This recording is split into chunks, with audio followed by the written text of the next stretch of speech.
আসসালামু আলাইকুম। সকলকে আইএলটিএস উইথ আবরারের আরো একটি ক্লাসে স্বাগত জানাচ্ছি। আজকে আমাদের আলোচ্য বিষয় ক্যাপিটালাইজেশন, অর্থাৎ বাক্য লেখার সময় আমরা কোথায় আপার কেস কিংবা বড় হাতের বর্ণ লিখব আর কোথায় লোয়ার কেস বা ছোট হাতের বর্ণ লিখব।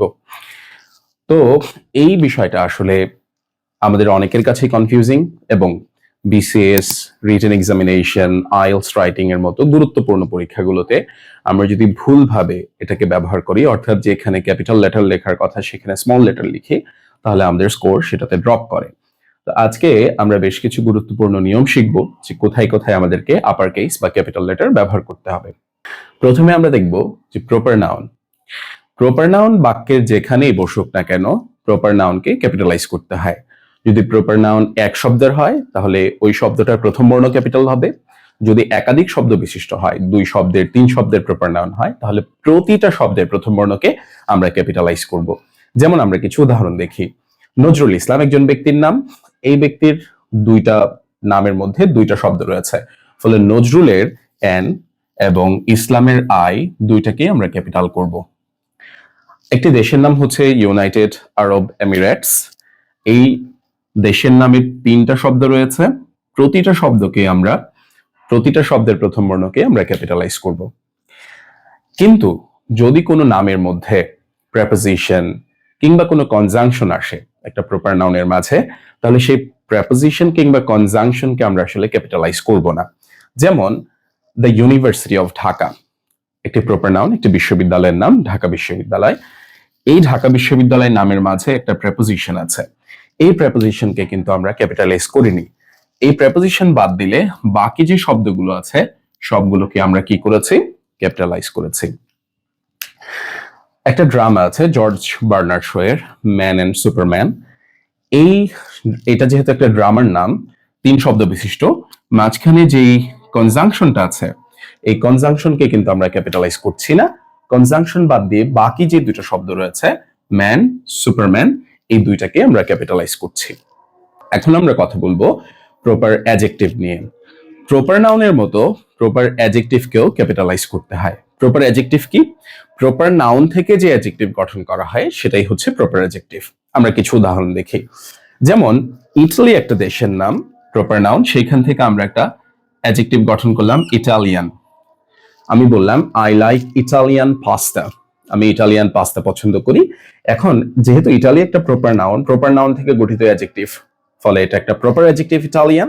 আর প্রপার নাউনের মতো প্রপার অ্যাডজেক্টিভের প্রথম বর্ণকেও ক্যাপিটালাইজ করতে হবে বা আপার কেসে লিখতে হবে। সিমিলারলি আমি যদি বলি আই লাভ রাশিয়ান ফুড, আমি রাশিয়ান খাবার পছন্দ করি, রাশিয়া নামক প্রপার নাউন থেকে আমরা রাশিয়ান নামক প্রপার অ্যাডজেক্টিভ গঠন করেছি, ফলে রাশিয়ানের আরও ক্যাপিটালাইজ করতে হবে। সিমিলারলি আমরা যদি বলি Shakespeare was an English play right, Shakespeare ছিলেন একজন ইংরেজ নাট্যকার, এই যে ইংলিশ এটা একটা প্রপার অ্যাডজেক্টিভ, ফলে এর প্রথম বর্ণকেও আমাদের ক্যাপিটালাইজ করতে হবে। ডেইজ এবং মান্থস এদেরকেও আমরা ক্যাপিটালাইজ করব, কিন্তু আমরা সিজনকে ক্যাপিটালাইজ করব না। যেমন আমরা যদি একটা উদাহরণ দেখি, he was born in June, June একটা মাসের নাম, ফলে আমরা এটাকে ক্যাপিটালাইজ করেছি। They came here on Sunday, Sunday একটা ডে এর নাম, ফলে আমরা এটাকে ক্যাপিটালাইজ করেছি। কিন্তু সিজনকে আমরা ক্যাপিটালাইজ করব না। যেমন আমি বললাম আই লাভ উইন্টার, এটাকে আমরা স্মল লেটার লিখেছি, উইন্টার অর্থাৎ ক্যাপিটাল লেটার লিখবো না। এবার আমরা দেখব যে ন্যাশনালিটি, ল্যাঙ্গুয়েজ, এদেরকেও আমরা ক্যাপিটালাইজ করি। যেমন আমরা বললাম ল্যাটিন, জার্মান, হিন্দি ইত্যাদি।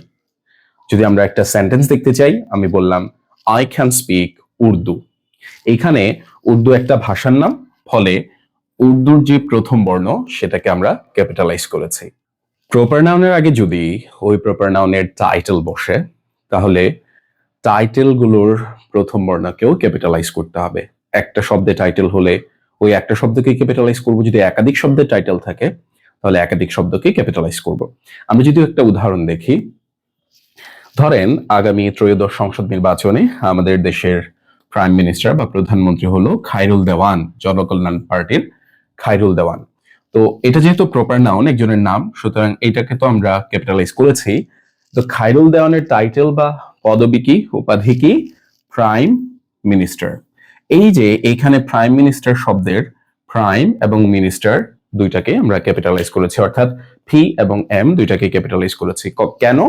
কারণ প্রপার নাউনের আগে তার টাইটেল বসেছে, কিন্তু টাইটেল যদি প্রপার নাউনের পরে বসে, যেমন আমরা একটা উদাহরণ দেখি, খায়রুল দেওয়ান ইজ আওয়ার প্রাইম মিনিস্টার, যদি প্রপার নাউনের পর তার টাইটেলটা বসে, সেই ক্ষেত্রে কিন্তু আমরা টাইটেলকে আর ক্যাপিটালাইজ করছি না, এখানে কিন্তু আমরা লোয়ার কেসে বা স্মল লেটারে লিখেছি।